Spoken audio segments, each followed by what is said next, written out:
पिछली वीडियो में व्यूज और लाइक्स का रेशो था 4.76 और इसको डिक्रीज करते जाना है। मतलब टारगेट करता हूं आज की वीडियो में ये रेशो 4 तक जाए। और 4 तक कैसे जाएगा? लाइक्स बढ़ेंगे तो रेशो कम होगा। तो अपना चैप्टर स्टार्ट करते हैं।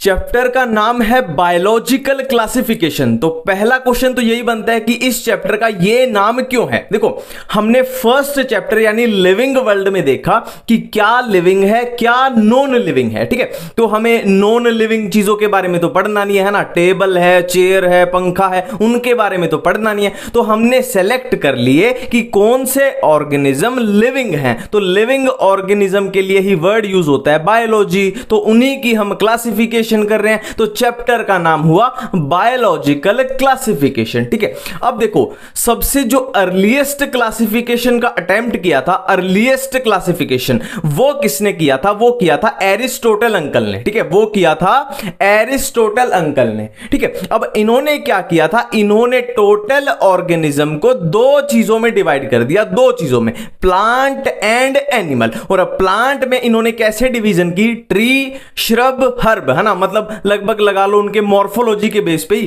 Tree, shrub, herb. ठीक है, और एनिमल को इन्होंने डिवाइड किया दो चीजों में, फिर से इनाइमा एंड अनाइमा। ठीक है, ये इनाइमा एंड अनाइमा एनसीईआरटी में नहीं लिखा हुआ, पर एनसीईआरटी में ये जरूर लिखा हुआ है कि इनाइमा कौन से होंगे? ऐसे एनिमल जिनमें रेड ब्लड होगा। और अनाइमा, ए फॉर अपसेंट, है ना। ए तो होता है अपसेंट के लिए, मतलब इनमें रेड ब्लड अपसेंट होगा। इतनी बातें क्लियर है। ठीक है, पर ये बहुत ही बेसिक सिस्टम था, तो इसी में बहुत सारी कमियां थी, तो किसी ने इसको माना नहीं। फिर एक से बढ़ के एक साइंटिस्ट आते गए और किंगडम पे किंगडम, किंगडम पे किंगडम जोड़ते गए। ठीक है, अब तो यहां पे ये टोटल आ जाता है 2 kingdom, 3 kingdom, 4 kingdom, 5 kingdom, 6 kingdom. 2 kingdom classification किसने दिया? लिनियस ने दिया। इसमें क्या थे? Plant and animal. 3 किंगडम किसने दिया? हैक्कल ने दिया। इसमें क्या थे? प्लांट और एनिमल तो होंगे ही होंगे। फिर इसने क्या किया? प्रोटिस्टा को ऐड कर दिया। फिर 4 किंगडम किसने दिया? कोपलैंड ने दिया। इसने क्या किया? प्लांट, एनिमल, प्रोटिस्टा तो होंगे ही होंगे। फिर इसने क्या किया? मोनेरा, एक नया किंगडम ऐड कर दिया। अब 5 किंगडम जो सबसे फेमस है, जो सबसे वाइडली एक्सेप्टेड हुआ, वो दिया R.H. विटेकर ने। इसने क्या किया? देखो, ये सारे तो होंगे ही, प्लांट, एनिमल, प्रोटिस्टा, मोनेरा, और इसने क्या किया? नया एक फंजाई को ऐड कर दिया। अब एक 6 किंगडम या बोल लो 3 डोमेन, 6 किंगडम या 3 डोमेन एनसीईआरटी में लिखा हुआ है। ठीक है, ये किसने दिया? कार्ल वीज ने दिया। इसमें क्या था? प्लांट, एनिमल, प्रोटिस्टा, फंजाई, और इसने सिंपली क्या किया? ये मोनेरा जो यहां पे था बिल्कुल सेम ऐसा ही है, बस मोनेरा को 2 पार्ट में डिवाइड कर दिया, you bacteria and Archie bacteria. अब 6 किंगडम वाले को हम 3 डोमेन वाला भी बोलते हैं। अब 3 डोमेन कौन से होंगे? सिंपल है, एक डोमेन, पहला डोमेन यू बैक्टीरिया, दूसरा डोमेन आर्की बैक्टीरिया, और तीसरा डोमेन इन सारों को मिला के बन जाएगा। क्लियर बात है इतनी सी। अब देखो, यहां पे दिक्कत है। देखो, 5 किंगडम हम बोल रहे हैं कि वाइडली एक्सेप्टेड हुआ, ठीक बात है, पर ये जो किंगडम थे, 2 किंगडम, 3 किंगडम, 4 किंगडम, इनके साथ बहुत ज्यादा दिक्कतें थी, है ना। मिला जुला के ले लो, इनके साथ बहुत ज्यादा प्रॉब्लम्स थी, बहुत ही ज्यादा प्रॉब्लम्स थी। अब वो प्रॉब्लम्स क्या क्या थी अपनी एनसीईआरटी में दी हुई हैं, तो उन प्रॉब्लम्स की बात करते हैं। तो अब हम प्रॉब्लम्स की बात कर रहे हैं। कौन सी प्रॉब्लम? 5 किंगडम क्लासिफिकेशन होने से पहले आई, है ना, जो इनमें गड़बड़ थी। क्या गड़बड़ थी? तो बिल्कुल एनसीईआरटी की लाइन टू लाइन चलेंगे। ठीक है, पहली दिक्कत क्या थी? देखो, लिनियस अंकल ने क्या किया? लिनियस अंकल ने बोला कि मैंने क्लासिफिकेशन कर लिया है, आप सारे बैठ जाओ, मैं आपको बता देता हूं, है ना। और लिनियस अंकल ने बोला कि प्लांट वो होते हैं जिनके पास सेल वॉल होती है। लिनियस अंकल ने बोला प्लांट वो होते हैं जिनके पास सेल वॉल होती है। तो सेल वॉल होती है, तो इसके बेस पे क्या हुआ? उन्होंने bacteria, blue green algae, fungi, bryophyte, pteridophyte, gymnosperm, angiosperm, सबको कहां पे डाल दिया? प्लांट में डाल दिया। अब यहां पे दिक्कत क्या है? देखो, बैक्टीरिया क्या है? प्रोकैरियोट है, ब्लू ग्रीन अलगी क्या है, प्रोकैरियोट है, और बाकी सारे यूकैरियोट हैं। तो प्रोकैरियोट और यूकैरियोट सारे एक ही कमरे में घुसे पड़े हैं, तो ये बहुत बड़ी दिक्कत है। अब एक और दिक्कत एनसीईआरटी में दी हुई है कि कैलेमिडोमोनास जो कि यूनिसेलुलर है, कैलेमिडोमोनास यूनिसेलुलर है और स्पायरोगायरा मल्टीसेलुलर है, इन दोनों को एल्गी में डाल दिया है ना, इन दोनों को एल्गी में डाल दिया, ये भी बहुत बड़ी दिक्कत है, ये यूनिसेलुलर, ये मल्टीसेलुलर। अब एक और प्रॉब्लम की बात की गई है एनसीईआरटी में कि फंजाई जो कि हेटेरोट्रोपिक है और प्लांट जो कि ऑटोट्रोपिक है, इनको भी सेम ग्रुप में डाल दिया है ना, फंजाई और प्लांट को दोनों को प्लांट में डाल दिया, और फंजाई हेटेरोट्रोपिक है और प्लांट ऑटोट्रोपिक है, तो यहां भी कोई डिवीजन में मजा नहीं आ रहा, ये भी बड़ी दिक्कत है ना। और क्या दिक्कतें थी देखो, और ये दिक्कत थी, ये भी एनसीईआरटी में लिखी हुई है कि फंजाई की सेल वॉल में काइटिन होता है, बट प्लांट की सेल वॉल में काइटिन नहीं होता, सेलुलोज होता है, पर फिर भी ये एक कमरे में बंद है, इनको एक में डाल दिया, तो ये भी बड़ी दिक्कत है। ठीक है, तो यहां पे कुछ सुधार होने शुरू हुए, तो धीरे धीरे ही हुए, जैसे 2 किंगडम से 3 किंगडम की तरफ चले तो थोड़ा सुधार हुआ, फिर 4 किंगडम की तरफ चले तो और सुधार हुआ। ठीक है, ऐसे ही एक सुधार की बात की गई है कि कैलेमिडोमोनास एंड क्लोरेला है ना, इनको पहले कहां रखा गया था, एल्गी में रखा गया था, क्योंकि ये यूनिसेलुलर हैं, तो इनको एल्गी में रखना ठीक बात नहीं है, तो इनको एल्गी से प्रोटिस्टा की तरफ ट्रांसफर कर दिया गया। प्रोटिस्टा में क्या होता है, यूनिसेलुलर है। अभी ये बात कंफ्यूज मत होना, सारा बिल्कुल क्लियर कर देंगे, बस इनको याद रखो, ये एग्जांपल एनसीईआरटी में दिए हुए हैं। एक और दिया हुआ है, पैरामीशियम एंड अमीबा को एनिमल में रखा गया था, बट एनिमल में क्या होता है, सेल वॉल अब्सेंट होती है, तो इनको एनिमल में रखना भी ठीक नहीं है, तो इनको भी प्रोटिस्टा में ट्रांसफर कर दिया गया, क्योंकि इनके पास सेल वॉल प्रेजेंट है। तो ये सब सारी दिक्कतें आई, तो इन दिक्कतों से हटाने के लिए, इन दिक्कतों से बचाने के लिए एक मसीहा आया जिसका नाम था आर.एच. विटेकर, जिसने 5 किंगडम क्लासिफिकेशन दिया है ना। उसने बोला कि तुम सारे गलत हो, सारे नीचे बैठ जाओ, मैं तुम्हें सिखाता हूं कि क्या होता है क्लासिफिकेशन। फिर उसने क्राइटेरिया क्या क्या लिए, ये एनसीईआरटी में ऐसे के ऐसे पॉइंट लिखे हुए, cell structure, body organisation, mode of nutrition, reproduction, phylogenetic relationship है ना। तो उसने क्या किया, उसने एक मास्टर स्ट्रोक मार दिया। अब ये आर.एच. विटेकर ने बहुत बड़ा गेम खेल दिया और सारी दुनिया हैरान रह गई। उसने बोला कि ऑर्गेनिज्म को मैंने 2 पार्ट में डिवाइड किया, प्रोकैरियोट्स एंड यूकैरियोट्स है ना, प्रोकैरियोट्स एंड यूकैरियोट्स। तो यहां पे पहला पॉइंट जो अपनी टेबल में लिखा हुआ है वो तो क्लियर हो गया कि प्रोकैरियोट में न्यूक्लियर मेम्ब्रेन अब्सेंट होती है और यूकैरियोट में न्यूक्लियर मेम्ब्रेन प्रेजेंट होती है, बिल्कुल क्लियर है। अब प्रोकैरियोट में उसने बोला क्या आएंगे, मोनेरा आएंगे, भाई मोनेरा आएंगे, मैंने बता दिया, तुम सारे बैठे रहो है ना। और यूकैरियोट्स में क्या आएंगे, protista, fungi, plant, animals. Clear बात है। अब देखो गिन के देखो कितने किंगडम हो गए, 5 हो गए, 1 2 3 4 5, तो इसी को बोला 5 किंगडम क्लासिफिकेशन। ठीक है, अब यहां पे ये बात की गई है यूनिसेलुलर मल्टीसेलुलर की, जैसे एनसीईआरटी की उस लिस्ट में उस डायग्राम में दिया हुआ है वैसे ही मैं आपको बता रहा हूं। देखो मोनेरा में लिखा हुआ है सिर्फ यूनिसेलुलर, मोनेरा होते हैं यूनिसेलुलर, और प्रोटिस्टा भी होते हैं यूनिसेलुलर, प्रोटिस्टा भी होते हैं यूनिसेलुलर। देखो अब एडवांसमेंट की तरफ जा रही है बात, यूनिसेलुलर, फिर मल्टीसेलुलर, फिर टिश्यू, फिर ऑर्गन सिस्टम। ठीक है, यहां तक थे यूनिसेलुलर, फिर फंजाई में क्या हो गए, मल्टीसेलुलर, और फंजाई में टिश्यू भी आना स्टार्ट हो गया। देखो सिंपल सा है ना, आपको पता है ना, सेल मिलके क्या बनाती हैं, टिश्यू, टिश्यू मिलके क्या बनाते हैं, organ,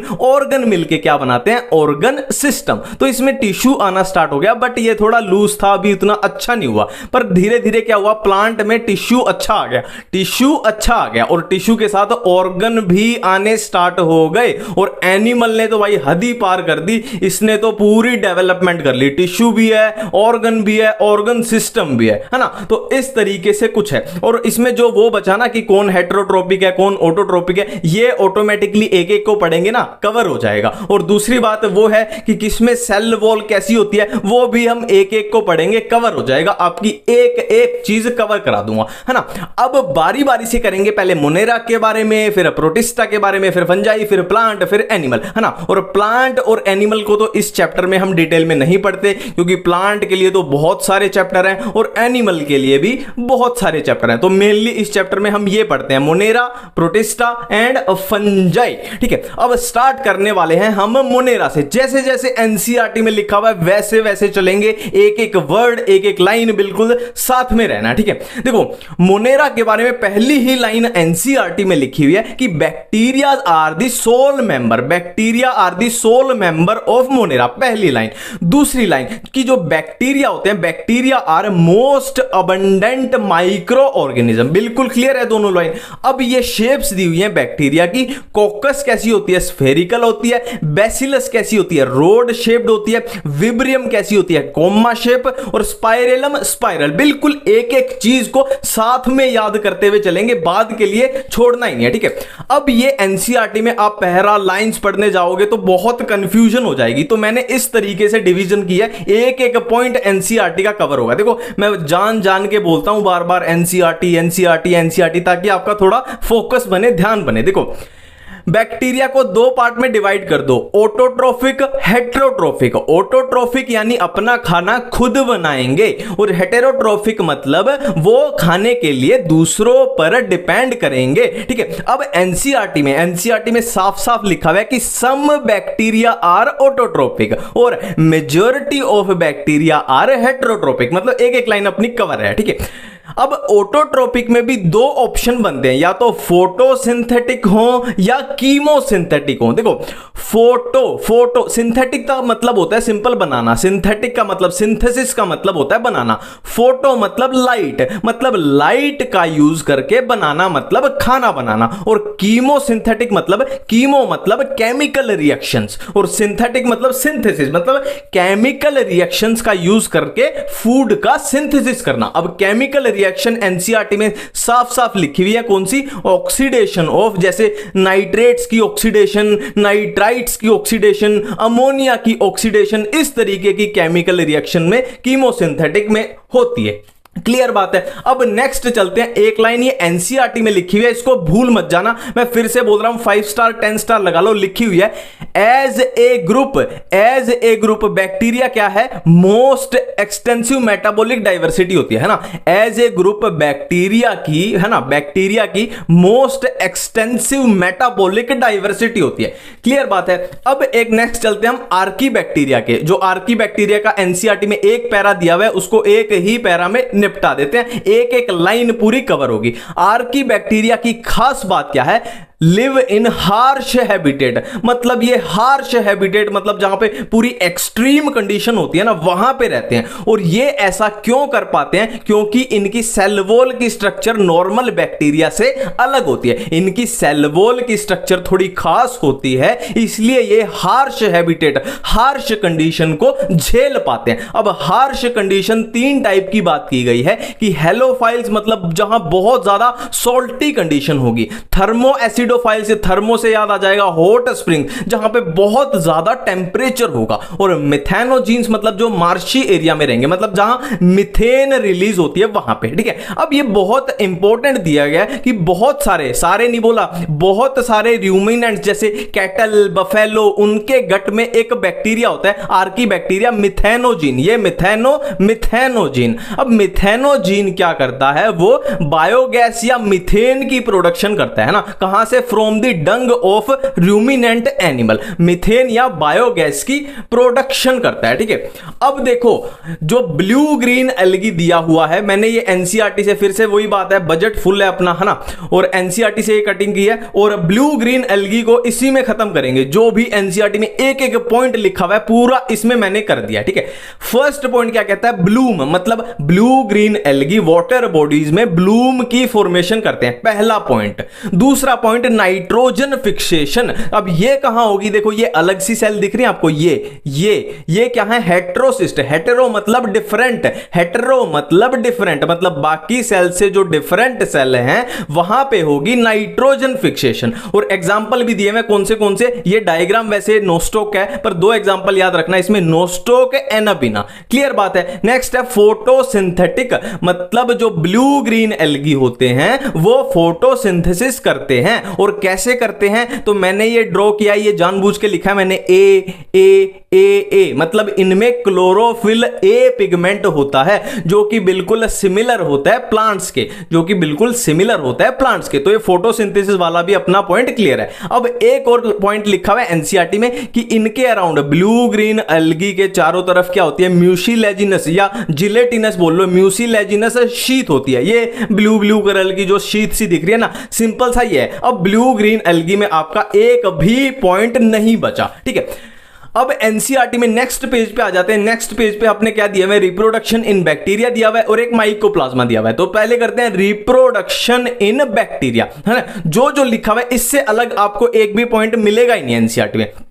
bacteria reproduce mainly by fission, clear बात है, bacteria reproduce mainly by fission, ठीक है। अब नेक्स्ट है under unfavourable condition bacteria produce spores, मतलब ऐसा कुछ है कि बहुत ज्यादा सर्दी पड़ रही है बाहर और हम रजाई ओढ़ के लेट गए आराम से, और इतने ठंड नहीं चली जाती, इतने हम रजाई ओढ़ के पड़े हैं बस। तो इसी तरीके से under unfavourable condition bacteria produce spore, ठीक है। अब सेक्सुअल रिप्रोडक्शन के बारे में एक लाइन लिखी है, देखो आपको पीएचडी करनी है तो आप एक्स्ट्रा किताबों से कितना भी पढ़ सकते हैं, पर मेरा यह मानना है कि एनसीईआरटी से बाहर पढ़ना ही नहीं चाहिए, ठीक है। देखो सेक्सुअल रिप्रोडक्शन के बारे में लिखा हुआ है by adopting a primitive type of DNA transfer from one bacterium to another, ठीक है। मैं बार बार एनसीईआरटी इसलिए बोलता हूं कि एनसीईआरटी से ही लगभग पूरा पेपर आता है और हम एक्स्ट्रा किताबों में घुस जाते हैं ना, तो हमारा वो फिजिक्स केमिस्ट्री का टाइम खराब हो जाता है ना। बायो में तो आप मान लिया 5-10 नंबर बढ़ा लोगे फालतू की किताबें पढ़ के, पर वो फिजिक्स केमिस्ट्री में आपके 50-60 घट जाएंगे, तो इस बात को ध्यान देना, ठीक है।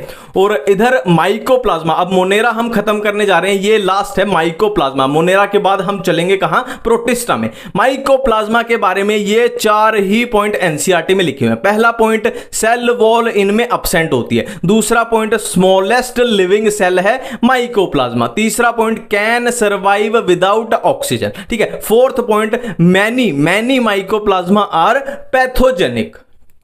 अब हम स्टार्ट करने वाले हैं प्रोटिस्टा की इंट्रोडक्शन में 2 ही चीजें याद रखनी है कि प्रोटिस्टा जो होते हैं वो यूनिसेलुलर यूकैरियोट्स होते हैं, और ये हम ऑलरेडी अपनी उस चार्ट में कर चुके हैं, ठीक है। और दूसरी लाइन क्या है, प्रोटिस्टा की जो बाउंड्रीज होती हैं वो वेल डिफाइंड नहीं है।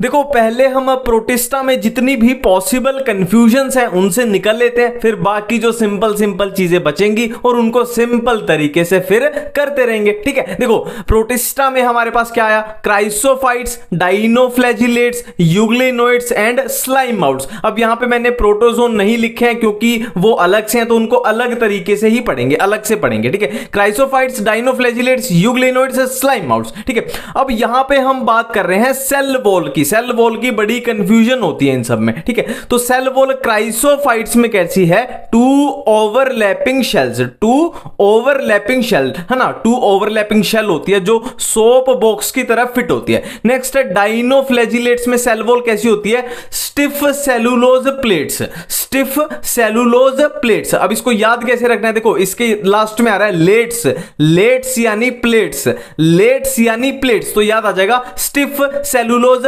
प्लेट्स, ठीक है। अब यूग्लिनोइड्स की सेल वॉल के बारे में लाइन लिखी हुई है कि इंस्टीड ऑफ सेल वॉल इसमें क्या प्रेजेंट होती है, प्रोटीन रिच लेयर जिसका नाम है पेलिकल, है ना। इसमें पेलिकल प्रेजेंट होती है जो प्रोटीन रिच होती है और जो यूग्लिनोइड्स को क्या बना देती है, फ्लेक्सिबल बना देती है। बिल्कुल क्लियर है। स्लाइम माउट्स में सेल वॉल के बारे में सिर्फ ये इतना सा लिखा हुआ है कि स्पोर हैव ट्रू वॉल, सिर्फ ये लाइन याद रखनी है, spore have true wall. Cell wall की कंफ्यूजन बिल्कुल क्लियर। अब नेक्स्ट कंफ्यूजन, ये एक एक पॉइंट एनसीईआरटी में लिखा हुआ है, इसलिए मैं बार बार बता रहा हूं, ठीक है। एनसीईआरटी ये लिखे हुए हैं। देखो, chrysophytes mostly photosynthetic, dinoflagellates mostly photosynthetic, euglenoids, यहां पे यूग्लिनोइड्स के बारे में खास बात क्या है कि जब सनलाइट प्रेजेंट होगी तो ये फोटोसिंथेटिक की तरह बिहेव करेंगे, और सनलाइट जब अब्सेंट होगी तो ये हेटेरोट्रोपिक बन जाएंगे। क्लियर बात है। स्लाइम माउल्स में लिखा हुआ है कि ये सेप्रोफिटिक होते हैं, saprophytic, S for slime moulds, S for saprophytic. और फ्लैजिला की अगर बात करें तो क्राइसोफाइट्स और स्लाइम माउल्स में एनसीईआरटी में कहीं भी फ्लैजिला का जिक्र नहीं किया गया है, ठीक है। अब इन दोनों में फ्लैजिला की बात की है। देखो, इसको तो नाम ही है डाइनोफ्लैजिलेट्स, डाई मतलब दो, फ्लैजिलेट्स मतलब फ्लैजिला, तो इसमें होंगी दो फ्लैजिला, और एक होती है लॉन्गिट्यूडनल और एक होती है ट्रांसवर्स, ठीक है। यूग्लिनोइड्स में भी एनसीईआरटी में लिखा हुआ है कि इसमें भी दो फ्लैजिला होती हैं, एक होगी लॉन्ग, एक होगी शॉर्ट, ठीक है। इसमें दो फ्लैजिला, एक लॉन्गिट्यूडनल एक ट्रांसवर्स, और इसमें दो फ्लैजिला, एक लॉन्ग एक शॉर्ट। बिल्कुल क्लियर है, ठीक है। अब देखो, बारी बारी से कवर करते हैं। सबसे पहले क्राइसोफाइट्स। क्राइसोफाइट्स के बारे में एनसीईआरटी में क्या लिखा हुआ है? सबसे पहली line, this group includes diatoms and golden algae, और गोल्डन एल्गी को हम क्या बोलते हैं? डेस्मिड भी बोलते हैं। तो क्राइसोफाइट्स में क्या क्या आता है? डाई एटम्स आते हैं एंड गोल्डन एल्गी आती है, ठीक है।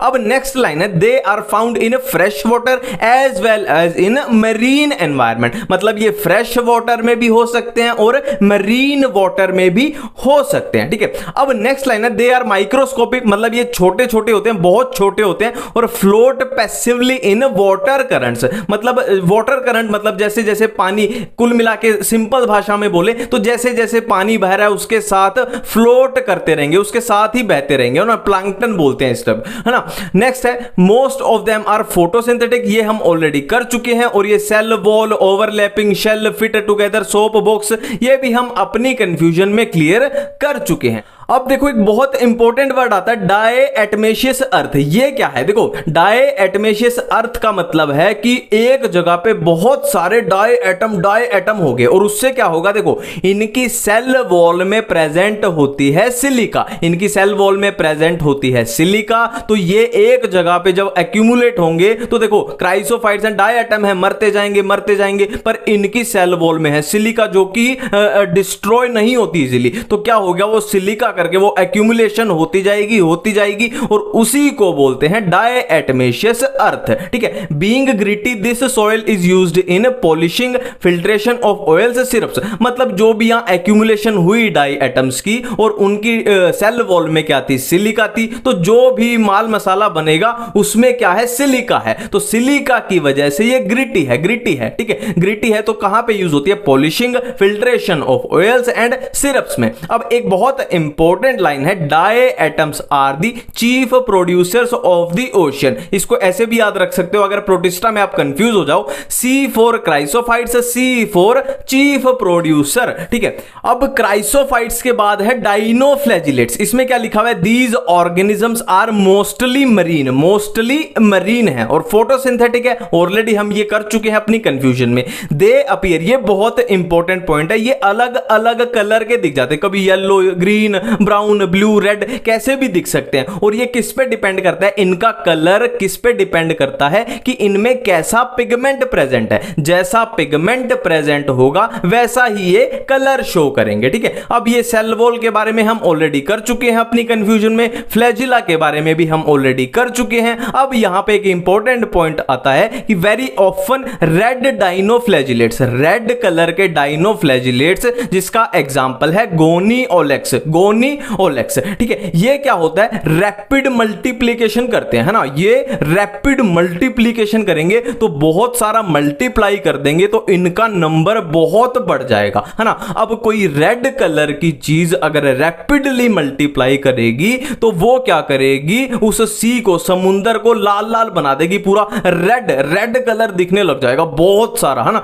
तो इसको क्या बोलते हैं? रेड टाइड्स बोलते हैं, रेड टाइड्स। और इनसे क्या होता है? रेड टाइड्स क्या करती हैं, टॉक्सिन रिलीज करती हैं, और ये टॉक्सिन क्या करेगा, जो भी मरीन एनिमल्स हैं उनके लिए ये हार्मफुल है, जैसे फिश है उनके लिए ये हार्मफुल है, ठीक है। अब डाइनोफ्लैजिलेट्स के बाद हम चलते हैं यूग्लिनोइड्स पे। अब यूग्लिनोइड्स में पहली लाइन क्या है, majority of them are fresh water organism found in stagnant water, मतलब ये खड़े हुए पानी में, खड़े पानी में है ना, जैसे नदी है चलता हुआ पानी, वो स्टेगनेंट वाटर मतलब खड़ा हुआ पानी, जैसे तालाब, ठीक है। नेक्स्ट है इंस्टीड ऑफ सेल वॉल, ये हम कर चुके हैं, सेल वॉल वाला कर चुके हैं, पेलिकल कर चुके हैं, प्रोटीन रिच होती है ये भी कर चुके हैं, फ्लेक्सिबल होती है ये भी कर चुके हैं, इनमें दो फ्लैजिला होती है ये भी कर चुके हैं, एक शॉर्ट होती है एक लॉन्ग होती है ये भी कर चुके हैं, और ये फोटोसिंथेटिक होते हैं इन प्रेजेंस ऑफ सनलाइट, ये भी हम कर चुके हैं, और सनलाइट नहीं होगी तो ये हेट्रोट्रोफिक होते हैं, ये भी हम कर चुके हैं।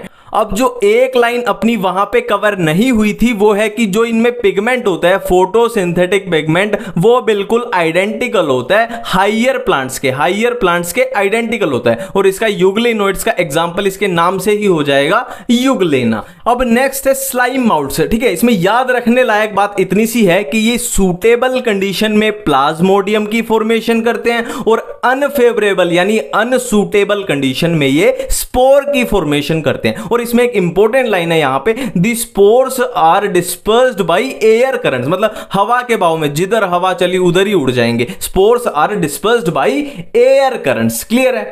अब देखो ये एनसीईआरटी के डायग्राम है, ठीक है, पूरी एनसीईआरटी को ही कवर करेंगे, एक एक डायग्राम सब कुछ करेंगे, ठीक है। देखो ए है डाइनोफ्लैजिलेट्स, ये है डाइनोफ्लैजिलेट्स, इसको हमने कैसे पहचाना, देखो सेल वॉल कैसी होती थी इनमें, स्टिफ सेलुलोज प्लेट, तो ये दिख रही है ना सेल वॉल कैसी दिख रही है, स्टिफ सेलुलोज प्लेट दिख रही है, और फ्लैजिला भी दिख रही है, तो ये अपने को पहचान में आ जाएगा। बी है यूग्लिना, ये है यूग्लिना, इसको कैसे पहचाना, देखो दो फ्लैजिला होती हैं, एक छोटी होती है और एक लंबी, एक लॉन्ग फ्लैजिला एक शॉर्ट फ्लैजिला। क्लियर है। नेक्स्ट है स्लाइम माउल्ट, इसको कैसे पहचानेंगे, देखो स्लाइमी क्या होता है, जैसे कीचड़ जैसा है ना, पानी जैसा कीचड़ जैसा, तो इसमें पानी सा भरा है, इसको ऐसे पहचान लेना कि इसमें स्लाइमी सा है, तो ये हो गया स्लाइम माउल्ट्स। नेक्स्ट है पैरामीशियम, जो हम प्रोटोजोन में आगे करने वाले हैं, पर फिर भी इसमें बता देता हूं मैं, ये सिलिएटेड के अंडर आता है, तो ये कैसे पहचाना जाएगा, देखो कि ये इसके चारों तरफ कितनी है सीलिया बनी हुई है, तो पैरामीशियम को पहचान लेंगे हम सीलिया के बेस पे। अब हम करने वाले हैं प्रोटोजोन्स। देखो जो भी आपकी एनसीईआरटी में प्रोटोजोन्स के बारे में दिया हुआ है वो यहां पे पूरा कॉपी पेस्ट हो चुका है, ठीक है। सबसे पहले प्रोटोजोन की इंट्रोडक्शन में 3 ही पॉइंट है कि प्रोटोजोन्स जो होते हैं वो हेटेरोट्रोफिक होते हैं, और हेटेरोट्रोफिक होंगे तो या तो प्रीडेटर होंगे या पैरासाइट होंगे, ठीक है। अब प्रोटोजोन्स के बारे में एक बहुत इंपॉर्टेंट लाइन है कि protozoans are the primitive relative of animals. Clear है इतनी बात। अब देखो ये 4 टाइप के हैं protozoan, amoeboid, flagellated, ciliated and sporozoan. सबसे पहले एमीबोइड, देखो एमीबोइड में प्रीडेटर होता है अमीबा। अमीबा प्रीडेटर क्यों है, तो क्योंकि ये क्या करता है, ये स्यूडोपोडिया का यूज करता है, मतलब फॉल्स फूट, एक तरह से अपने शिकार को कैप्चर करने के लिए स्यूडोपोडिया का यूज करता है। और एक पैरासिटिक का एग्जांपल दिया हुआ है एंट अमीबा, है ना, उसमें खाली ये लिखा हुआ है कि एक पैरासिटिक होता है एंट अमीबा, बस खत्म, ठीक है। अब एक एनसीईआरटी में इंपॉर्टेंट पॉइंट लिखा है कि silica shells on surface,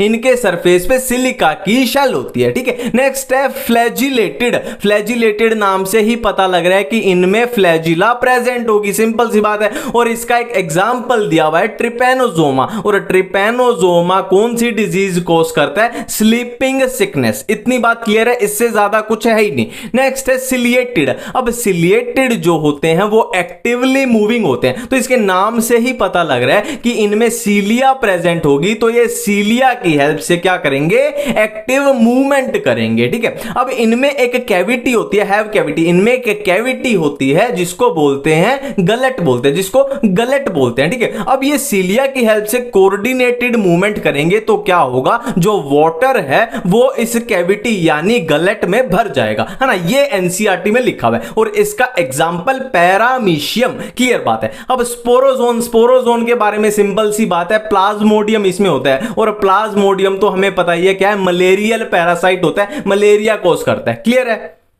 next हमारा टॉपिक है फंजाई। ठीक है, देखो पूरा word to word, line to line, पूरा वीडियो में बिल्कुल साथ में चलना है। एनसीईआरटी को पूरा कॉपी पेस्ट कर देंगे। ठीक है, देखो फंजाई में एनसीईआरटी में जो पहला पहरा दिया हुआ है उसमें सिर्फ ये 3 चीजें काम की हैं कि यीस्ट जो फंजाई है वो ब्रेड एंड बियर बनाने में काम आती है, और पक्सीनिया जो है वो रस्ट फंजाई है, ये आगे हमारा एग्जाम्पल में भी आ जाएगा। और पेनिसिलियम जो है वो एंटीबायोटिक में यूज होती है, ये तो हमें पता ही है, अलेक्जेंडर फ्लेमिंग का जो कारनामा था। ठीक है, बिल्कुल क्लियर है। अब देखो अगर आपको फंजाई में ये फ्लो आपको समझ आ जाता है तो आपको कोई भी दिक्कत नहीं होगी। ठीक है, देखो mostly fungi are filamentous, mostly fungi are multi cellular filamentous. ठीक है, क्लियर बात है। अब इसकी सिर्फ एक एक्सेप्शन है, यीस्ट। यीस्ट कैसी फंजाई है? यूनिसेलुलर फंजाई है ना, तो एक एक्सेप्शन है, तो इसके बारे में तो हम पढ़ रही नहीं, हम पढ़ रहे हैं इनके बारे में जो मल्टी सेलुलर फिलामेंटस फंजाई है।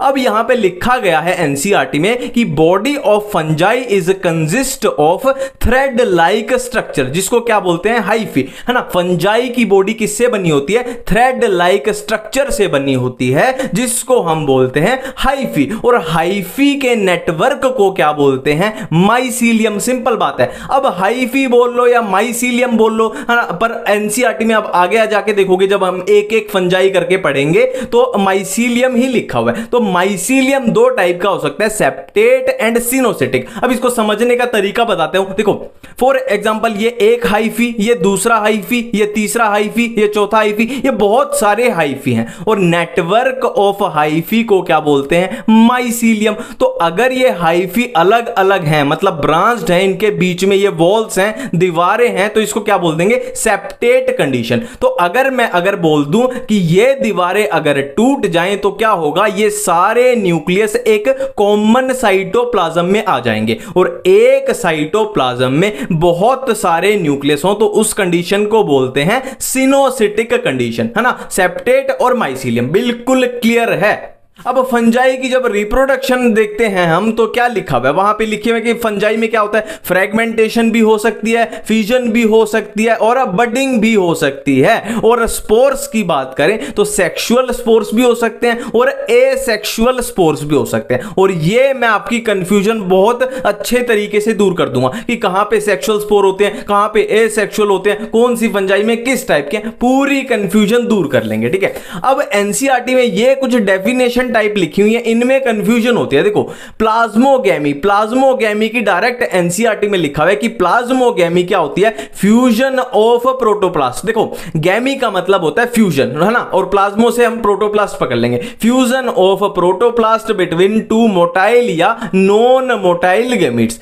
नेक्स्ट है करियोगेमी। देखो करियो वर्ड यूज होता है न्यूक्लियस के लिए, और गैमी का मतलब फ्यूजन, तो फ्यूजन ऑफ 2 न्यूक्लियाई, सिंपल सी बात है। नेक्स्ट है डायकैरियोन। ये क्या होता है? देखो डाई का मतलब 2 और कैरियोन का मतलब न्यूक्लियस, मतलब एक सेल में जब 2 न्यूक्लियस प्रेजेंट हो तो उसको बोलते हैं डायकैरियोन। और ये जिस फेज में प्रेजेंट होगा उसको बोल देंगे डायकैरियोन, मतलब जिस फेज में होगा उसको बोल देंगे डायकैरियोफेज। ठीक है, अब ये सिंपल सी बात है। अब यहां पे एनसीईआरटी में साफ साफ ये कंफ्यूजन दी हुई है, साफ साफ लिखा हुआ है कि नॉर्मली फंजाई क्या होती है? देखो ये एक हैप्लोइड हाइफी थी और ये भी एक हैप्लोइड हाइफी है, तो दोनों हैप्लोइड हाइफी जब फ्यूज करेंगी तो डिप्लॉयड सेल बना देंगी। ये तो है नॉर्मल कंडीशन, हमें पता भी है। बट एनसीईआरटी में साफ साफ लिखा हुआ है कि एस्कोमाइसिटीज और बेसिडियोमाइसिटीज में क्या होता है? अब फ्यूज करके तुरंत इमीडिएटली क्या बनना चाहिए था? ये बनना चाहिए था डिप्लॉयड सेल।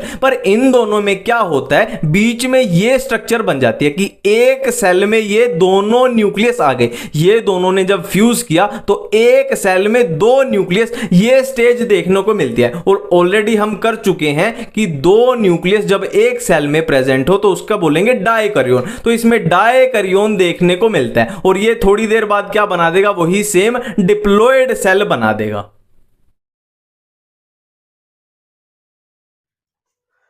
कौन सी फंजाई में कौन से स्पोर्स प्रेजेंट होते हैं, कौन से सेक्सुअल स्पोर्स हैं, कौन से एसेक्सुअल स्पोर्स हैं, सारी कंफ्यूजन एक बार में दूर हो जाएगी। ठीक है, देखो बहुत सिंपल सी ट्रिक है, बस एसी में बैठ के फिजिक्स की डीसी पांडे पढ़नी है, आपको कुछ नहीं करना, बस एसी में बैठ के फिजिक्स की डीसी पांडे पढ़नी है। अब देखो बस BAS, बी से बेसिडियोस्पोर, ए से एस्कोस्पोर और एस से सेक्सुअल, मतलब यहां पे अपनी सेक्सुअल स्पोर की कंफ्यूजन दूर होगी कि सेक्सुअल स्पोर कौन से होते हैं, बेसिडियोस्पोर एंड एस्कोस्पोर। अब ये कहां पे प्रेजेंट होंगे, नाम से ही पता लग रहा है कि बेसिडियोस्पोर्स प्रेजेंट होंगे बेसिडियोमाइसिटीज में और एस्कोस्पोर प्रेजेंट होंगे एस्कोमाइसिटीज में। अब यहां पे अपने सेक्सुअल स्पोर खत्म हो गए, मतलब ये जितने भी बचे ये होंगे सारे एसेक्सुअल स्पोर, ये होंगे सारे एसेक्सुअल स्पोर। बिल्कुल क्लियर है। अब देखो ए से एस्कोमाइसिटीज और सी से कोनिडिया,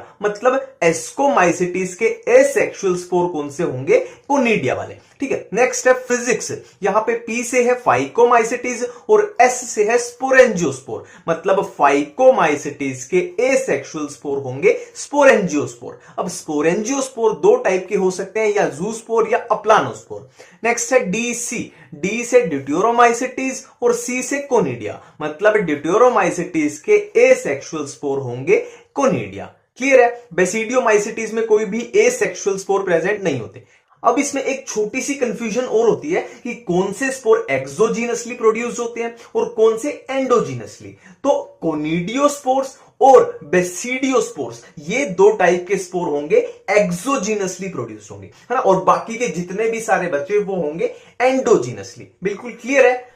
सबसे पहली फंजाई हम करने वाले हैं फाइकोमाइसिटीज। देखो स्पोर्स वाली confusion, asexual spore sexual spore कहां पे कौन से होते हैं, वो वाली कंफ्यूजन से हम ऑलरेडी निकल चुके हैं। तो बाकी का जो भी एनसीईआरटी में बचा वो ये है। ठीक है, फाइकोमाइसिटीज कहां पाई जाती है, aquatic habitat, decaying would, damp places, parasite on plant, ये सब एनसीईआरटी में लिखा हुआ है। अब इसमें एक इंपॉर्टेंट पॉइंट है कि इसका माइसीलियम कैसा होता है, एसेप्टेट एंड सिनोसिटिक, और ये इसके एग्जांपल है ना। आपकी जो भी ट्रिक है, अच्छी बात है, आपको याद है तो, पर मेनली इसमें वही यूज होती है, राम, RAM राम। ठीक है, म्यूकर, राइजोपस कैसी, ब्रेड माउल्ड और अल्ब्यूगो पैरासिटिक ऑन मस्टर्ड। ठीक है, अब फाइकोमाइसिटीज के बाद है एस्कोमाइसिटीज। एस्कोमाइसिटीज का दूसरा नाम क्या है, इसको बोलते हैं सैक फंजाई। इसको कैसे याद रखें, देखो ASC, ये ASC से शुरू हो रही है, तो यहां पे क्या कर दो SAC, मतलब यही तीन लेटर यूज हो रहे हैं, सैक फंजाई। और ये कहां पे पाई जाती है, सेप्रोफिटिक होती है, डीकंपोजर, पैरासिटिक। अब इसमें क्वेश्चन जो बनता है वो ये है, कोप्रोफिलस। कोप्रोफिलस फंजाई कौन सी है, एस्कोमाइसिटीज। कोप्रोफिलस का मतलब है ग्रोइंग ऑन डंग, जो डंग पे ग्रो करती है। ठीक है, अब इसमें एनसीईआरटी में एक बहुत इंपॉर्टेंट लाइन लिखी हुई है कि एस्कोमाइसिटीज क्या है, मोस्टली मल्टी सेलुलर होती है, और एग्जांपल में लिखा है पेनिसिलियम। पर रेयर, बहुत रेयर चांस है कि ये यूनिसेलुलर हो, और यूनिसेलुलर का एग्जांपल क्या है, यीस्ट वही सैक्केरोमाइसिस बोल लो या यीस्ट बोल लो। ठीक है, और इसकी माइसीलियम कैसी है, branched and septate, branched and septate. और इसके एग्जांपल ये वाले हैं, एस्पेरगिलस, क्लेविसेप्स, न्यूरोस्पोरा। न्यूरोस्पोरा के बारे में लिखा हुआ है कि न्यूरोस्पोरा कहां पे यूज होता है, बायोकेमिकल एंड जेनेटिक वर्ड में। और मोरल्स एंड ट्रफल्स, ये इसके एग्जांपल है। और ये किसके इसके बारे में क्या लिखा है कि ये एडिबल होते हैं, मोरल्स एंड ट्रफल्स एडिबल होते हैं। अब एस्कोमाइसिटीज में एक बहुत इंपॉर्टेंट दिया हुआ है, इसमें कंफ्यूज मत हो जाना। देखो ऐसे याद रखना, ये है एस्कोकार्प, ये है पूरा एस्कोकार्प, जिसको बोलते हैं फ्रूटिंग बॉडी। एस्कोकार्प के अंदर बहुत सारे क्या हैं, एस्कस। एस्कोकार्प के अंदर बहुत सारे एस्कस, और एस्कस के अंदर बहुत सारे स्पोर्स, और इसको क्या बोल देंगे, एस्कोस्पोर। Ascocarp, ascus, ascospore. ठीक है, ये बिल्कुल क्लियर रखना, कंफ्यूज नहीं होना। ठीक है, नेक्स्ट है बेसिडियोमाइसिटीज। देखो mushroom, bracket fungi, puff balls, ये तीनों में से कोई भी नाम आ जाए, मतलब उसका मतलब क्या बोलना चाह रहा है वो, बेसिडियोमाइसिटीज। ठीक है, और इसका माइसीलियम कैसा होता है, branched and septate, branched and septate. अब इसमें खास बात क्या है, देखो मैंने ये डिवीजन इसलिए की है, ये दोनों बातें हम कर रहे हैं एसेक्सुअल के लिए, और ये दोनों बात कर रहे हैं हम सेक्सुअल के लिए। ठीक है, स्पोर्स कौन से कैसे कैसे होते हैं वो ऑलरेडी हम कर चुके हैं। देखो एसेक्सुअल स्पोर्स जनरली अब्सेंट, इसमें एसेक्सुअल स्पोर जनरली नहीं पाए जाते। पर आप अब बोलोगे कि क्या इसमें एसेक्सुअल रिप्रोडक्शन का कोई लेना देना नहीं है, पर मैं बोलूंगा कि एसेक्सुअल स्पोर अब्सेंट हैं, पर इसमें एसेक्सुअल रिप्रोडक्शन के रिलेटेड क्या होती है, वेजिटेटिव रिप्रोडक्शन होती है। वेजिटेटिव रिप्रोडक्शन बाय फ्रेगमेंटेशन, ये एसेक्सुअल स्पोर एसेक्सुअल रिप्रोडक्शन का लेना देना खत्म। अब हम आते हैं सेक्सुअल रिप्रोडक्शन पे। सेक्सुअल रिप्रोडक्शन के बारे में लिखा हुआ है कि इसमें सेक्स ऑर्गन्स अब्सेंट होते हैं, सेक्स ऑर्गन इसमें अब्सेंट होते हैं। तो इसमें और क्या होता है, प्लाज्मोगैमी होती है। सेक्स ऑर्गन तो अब्सेंट है, अब सेक्सुअल रिप्रोडक्शन कैसे होगी, प्लाज्मोगैमी के थ्रू। प्लाज्मोगैमी सिंपल है कि दो डिफरेंट स्ट्रेन आएंगी, ठीक है। एक है मान लो एक कलकत्ता से आई फंजाई, एक आई कानपुर से, और दोनों का क्या हुआ, जो सोमैटिक सेल है वो फ्यूज कर जाएंगी। वेजिटेटिव या सोमैटिक सेल दोनों स्ट्रेन की, दो अलग अलग स्ट्रेन है, फ्यूज कर जाएंगी, तो इसी को बोलते हैं प्लाज्मोगैमी। और इसके एग्जांपल हैं, आपके पास ट्रिक है तो अच्छी बात है, पर मैं तो यही बताता हूं, पंजाब एग्रीकल्चर यूनिवर्सिटी PAU यानी एगेरिकस मशरूम, एस्टिलागोस्मट, पक्सीनिया रस्ट, ठीक है। अब लास्ट फंजाई है ड्यूटेरोमाइसिटीज। अब ड्यूटेरोमाइसिटीज को इम्परफेक्ट फंजाई बोला जाता है, इसको इम्परफेक्ट फंजाई बोला जाता है। क्यों बोला जाता है, क्योंकि इसमें only asexual phase is known, मतलब इसमें सेक्सुअल फेज नहीं होता, जनरली इसमें सेक्सुअल फेज नहीं होता, ठीक है। और इसका माइसीलियम कैसा है, सेप्टेट एंड ब्रांच्ड। अब एनसीईआरटी में इनके बारे में लिखा हुआ है, देखो अगर किसी भी ड्यूटेरोमाइसिटीज में अगर सेक्सुअल फेज मिल जाए हमें, है ना, मिल जाए ढूंढने पे, तो क्या होगा, हम उसको ड्यूटेरोमाइसिटीज से निकाल के कहां शिफ्ट कर देंगे, उसके बाकी के फीचर देख के या एस्कोमाइसिटीज में शिफ्ट कर देंगे या बेसिडियोमाइसिटीज में शिफ्ट कर देंगे। तो ये सब एनसीईआरटी में लिखा हुआ है। और इसके एग्जांपल ट्रिक क्या है अपनी, वही cat CAT cat, colletotrichum alternaria trichoderma. Next अपना टॉपिक है वायरस, ठीक है। देखो एक एक वर्ड पे एक एक लाइन पे बिल्कुल मेरे साथ में रहना, बिल्कुल एनसीईआरटी को यहां पे चिपका देंगे, ठीक है। देखो सबसे पहला पॉइंट क्या है कि वायरस नॉन सेलुलर ऑर्गेनिज्म है, वायरस नॉन सेलुलर ऑर्गेनिज्म है। अब ये बहुत इंपॉर्टेंट आता है कि वायरस होस्ट के बाहर कैसा है, डेड है, और होस्ट के अंदर क्या है, जिंदा हो जाता है, ठीक है। होस्ट के बाहर डेड है और होस्ट के अंदर जाते ही जिंदा हो जाता है। मतलब ये बोल सकते हैं ना कि वायरस क्या है, एक ऑब्लिगेट पैरासाइट है। ऑब्लिगेट पैरासाइट मतलब होस्ट के अंदर ही जिंदा रहेगा, मतलब पूरे तरीके से होस्ट पे डिपेंड करता है, ठीक है। अब हमने क्या किया यहां पे कि वायरस होस्ट के अंदर जाते ही जिंदा हो जाता है, तो होस्ट के अंदर जाके वो करता क्या है ये देखते हैं। देखो एनसीईआरटी में साफ साफ लिखा हुआ है, देखो वायरस होस्ट में जाके क्या करेगा, उसकी मशीनरी पे अटैक कर देगा और उसका टेक ओवर कर लेगा, takes over machinery of host, ठीक है। एक तरह से हथिया लेगा उसकी मशीनरी को, ठीक है। फिर क्या करेगा, उसकी मशीनरी का इस्तेमाल करके वो खुद को भी रेप्लिकेट करेगा, ठीक है। और दूसरा काम क्या करेगा, होस्ट को नुकसान पहुंचाना शुरू कर देगा, ठीक है। उसकी मशीनरी को टेक ओवर कर लेगा और खुद को रेप्लिकेट करेगा, और दूसरा काम क्या करेगा, उस होस्ट को नुकसान यानी किल करना शुरू कर देगा। हाँ, तो इस तरीके से वायरस होस्ट को नुकसान पहुंचाता है, ठीक है। अब देखो एनसीईआरटी में साफ साफ लिखा हुआ है कि वायरस एक न्यूक्लियो प्रोटीन होता है, वायरस एक न्यूक्लियो प्रोटीन होता है। तो हमने एनसीईआरटी वालों से पूछा कि तुमने किस बेस पे बोल दिया कि वायरस एक न्यूक्लियो प्रोटीन होता है, तो उन्होंने बोला कि वायरस में दो ही चीजें होती हैं, वायरस में दो ही चीजें होती हैं, न्यूक्लिक एसिड एंड प्रोटीन। तो न्यूक्लिक एसिड से आया न्यूक्लियो और प्रोटीन से आया प्रोटीन, तो पूरा हो गया न्यूक्लियो प्रोटीन, ठीक है।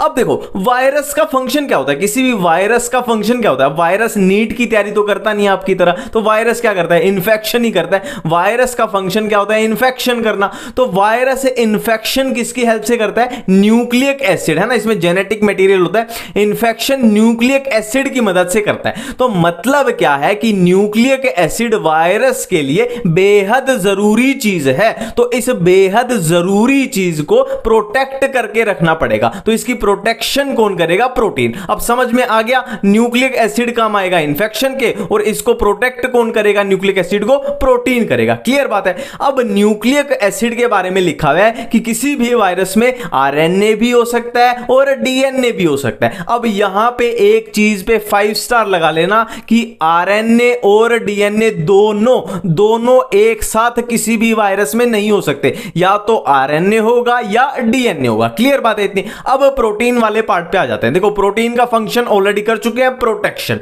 अब देखो प्रोटीन की जो कोट होती है ना, न्यूक्लिक एसिड के बाहर जो प्रोटीन की कोट होती है उसको बोलते हैं कैप्सिड। अब कैप्सिड कैसे बनी होती है? कैप्सिड मेड ऑफ मैनी, मतलब किससे बनी है? बहुत सारे कैप्सोमियर से मिलके बनी है ये कैप्सिड। ठीक है।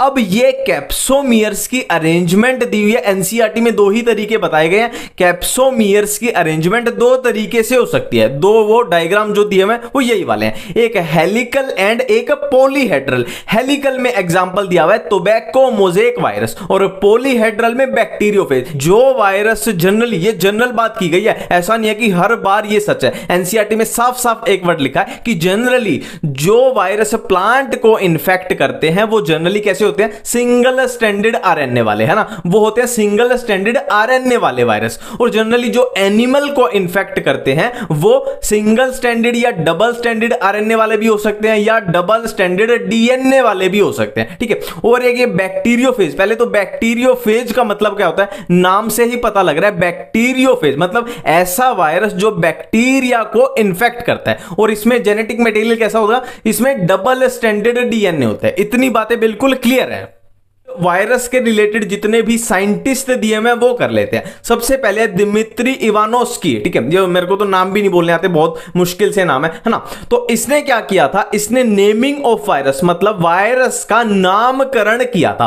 ठीक है। अब या तो आप इसको डायरेक्ट याद कर लो कि नेमिंग इसने की थी, या मैं एक छोटी सी ट्रिक बता देता हूं कि ऐसे बोलते हैं ना कि आसमान में नाम लिख दिया, है ना, आसमान में किसी का नाम लिख दिया, तो आसमान मतलब स्काई, तो स्काई में नाम लिख दिया। ठीक है, तो याद आ जाएगा नेमिंग ऑफ वायरस स्काई मतलब इवानोस्की ने की थी। ठीक है।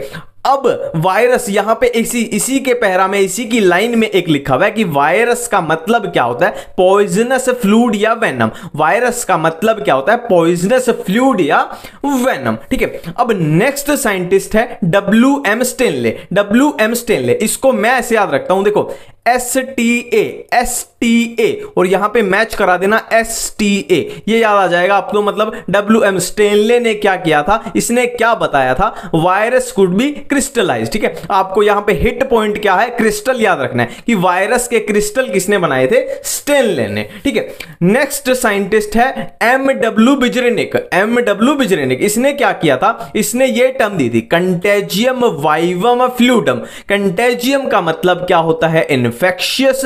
वाइवम का मतलब होता है लिविंग। फ्लूइडम का मतलब होता है फ्लूइड। मतलब क्या है? Infectious living fluid. ये आपको डायरेक्ट याद है तो बहुत अच्छी बात है, पर किसी को ये भूल जाता है तो इसको ऐसे याद रखना। देखो ये है बिजरेनिक, इससे याद आ जाएगा अपने को बीजिंग, है ना, बीजिंग याद आ जाएगा। और बीजिंग कहां पे है? चाइना में है। तो चाइना वर्सेस फ्रांस का फुटबॉल मैच या कोई भी मैच याद रख लो, चाइना वर्सेस फ्रांस का मैच, तो चाइना का मैच है तो कहां पे होगा? बीजिंग में होगा। सिंपल सी बात है। अब इसमें एक टोबैको के बारे में लाइन लिखी हुई है, वैसे कुछ खास नहीं है, ऐसे ही सिंपल सा। अगर आपको सिंपल एग्जांपल देके समझाऊं तो ऐसे है, एक इंसान को कोरोना है। ठीक है, एक इंसान को कोरोना है तो वो बाकियों को भी फैला सकता है ना। बाकियों को कैसे फैला सकता है? क्योंकि वायरस दूसरे इंसानों में फैल जाएगा। सिंपल सी बात है। तो यही टोबैको की लाइन इसमें भी लिखी हुई है। ठीक है। अब ये बहुत इंपॉर्टेंट 3 चीजें आती हैं। एक वायरस हम कर चुके हैं, एक वायरोइड्स, एक प्रायोन्स। अब हमने वायरस में किया था कि वायरस में न्यूक्लिक एसिड भी होता है और प्रोटीन भी होता है। अब यहां वायरोइड में क्या है? ओनली न्यूक्लिक एसिड, मतलब वायरोइड में प्रोटीन अब्सेंट है। और प्रायोन्स में क्या है? ओनली प्रोटीन है, मतलब इसमें न्यूक्लिक एसिड अब्सेंट है ना। देखो वायरस का तो हमें याद ही है, दोनों होते हैं। क्लियर बात है। अब P4 prions, P4 protein, prion में होगा प्रोटीन, तो वायरोइड बच गया, ऑटोमेटिक हो जाएगा, इसमें प्रोटीन अब्सेंट है, ओनली न्यूक्लिक एसिड। क्लियर बात है। अब वायरोइड के बारे में जो भी एनसीईआरटी में दिया हुआ है, जो भी, इससे अलग आपको कुछ मिलेगा ही नहीं, है ना। मैंने पूरा यहां पे उतार दिया कि viroids discovered by T O Diener. अब ये याद कैसे रखना है, मैं तो डी से डी मैच कराता था, डाइनर डी, वायरोइड में डी थोड़ा वो है ना, एक प्रमुख लेटर सा सामने आ रहा है, तो D for Diener, D for ये हो गया ना, discovered by T O Diener. Clear है। नेक्स्ट है viroids cause potato spindle tuber disease. मैं यहां भी डी से याद करता था इसको कि डी यहां पे आ रहा है, स्पिंडल में भी डी, है ना, इस तरीके से याद रखा, स्पिंडल में भी डी, तो यहां पे cause potato spindle tuber disease. Clear बात है। अब नेक्स्ट आ गया ओनली जेनेटिक मटेरियल, मतलब इसमें प्रोटीन अब्सेंट होता है। ये हम ऑलरेडी कर चुके हैं कि वायरोइड्स में ओनली जेनेटिक मटेरियल होता है, ओनली न्यूक्लिक एसिड होता है। और न्यूक्लिक एसिड में भी बात करें तो एनसीईआरटी में लिखा हुआ है इसमें फ्री आरएनए होती है, फ्री आरएनए, ठीक है। और प्रोटीन अब्सेंट होता है, हम कर ही चुके हैं। और यहां पे एक खास बात लिखी हुई है, एनसीईआरटी में लिखी हुई है कि वायरोइड्स में जो आरएनए होता है, उसका मॉलिक्यूलर वेट लो होता है, low molecular weight of RNA. Clear बात है इतनी। अब नेक्स्ट आते हैं हम प्रायोन्स पे। प्रायोन्स के बारे में हम एक पॉइंट तो कर चुके हैं, P for prions, P for protein, मतलब इसमें ओनली प्रोटीन होता है, इसमें जेनेटिक मटेरियल या बोलो न्यूक्लिक एसिड अब्सेंट होता है, ठीक है। अब एनसीईआरटी में एक लाइन लिखी हुई है कि प्रायोन्स है ना, जो वो एजेंट होते हैं एक तरीके के, है ना, प्रायोन्स जो एजेंट होते हैं, तो वो कैसी बीमारी फैलाते हैं, कैसी डिजीज फैलाते हैं, न्यूरोलॉजिकल। ये यहां पे हिट पॉइंट है, ये याद रखना, प्रायोन्स न्यूरोलॉजिकल डिजीज को ट्रांसमिट करते हैं, ठीक है। अब दो डिजीज दी हुई हैं जो प्रायोन्स की वजह से होती है ना, ये दो डिजीज हैं जो प्रायोन्स की वजह से होती है, एनसीईआरटी में दी हुई है। कौन सी? बोवाइन स्पंजिफॉर्म एन्सेफेलोपैथी, जो बीएसईबी, ये किस में होती है? कैटल्स में होती है, ठीक है, ये कैटल्स में होती है। और इसी वायरस का एक एनालोगस वेरिएंट है जो सीआर जैकब डिसीज, ये ह्यूमंस में होती है, ये कॉज करेगा। दो डिजीज है, कौन सी? बीएसई एंड कौन सी? जैकब, ये सीआर जैकब डिजीज, ये होगी कैटल्स में, ये होगी ह्यूमंस में। और दोनों वायरस क्या है? एनालोगस वेरिएंट है ना, ये इसका एनालोगस वेरिएंट है। क्लियर है। अब इस चैप्टर का लास्ट टॉपिक है लाइकन। लाइकन क्या होता है? एक तरीके का गठबंधन होता है, गठबंधन यानी सिम्बायोसिस, ठीक है। और ये सिम्बायोसिस किसके किसके बीच होता है? एल्गी एंड फंजाई के बीच। अब एनसीईआरटी में साफ साफ लिखा हुआ है कि लाइकन के अंदर जो एल्गी वाला कंपोनेंट है उसको बोलेंगे फाइकोबायोन्ट, और जो फंजाई वाला कंपोनेंट है उसको बोलेंगे माइकोबायोन्ट, ठीक है। देखो सिंपल सी बात है, फंजाई में क्या होता है? माइसीलियम होती है, तो वहां से बड़ा है माइकोबायोन्ट। क्लियर बात है। अब देखो, एल्गी एक प्लांट है, तो कॉमन सेंस के बेस पे हमें पता है एल्गी होगी ऑटोट्रोफिक, और फंजाई कैसी होती है? हेटेरोट्रोफिक, मतलब ये खाना बना सकते हैं, ये खाना नहीं बना सकते। अब एल्गी क्या करेगी? प्रोवाइड फूड, मतलब ये फंजाई को खाना प्रोवाइड करेगी, क्योंकि ये खाना खुद नहीं बना सकती, तो खाने के, फूड के बदले में फंजाई क्या करेगी? एल्गी को शेल्टर प्रोवाइड करेगी, उसको मिनरल्स, न्यूट्रिशन प्रोवाइड करेगी, उसको वाटर प्रोवाइड करेगी, ऐसा सब, ठीक है। और एक इंपॉर्टेंट लाइन एनसीईआरटी में लिखी है कि lichens are very good pollutant indicator, मतलब जहां पे पॉल्यूशन ज्यादा होगा वहां पे आपको लाइकन नहीं देखने को मिलेंगे। क्लियर बात है। Thank you.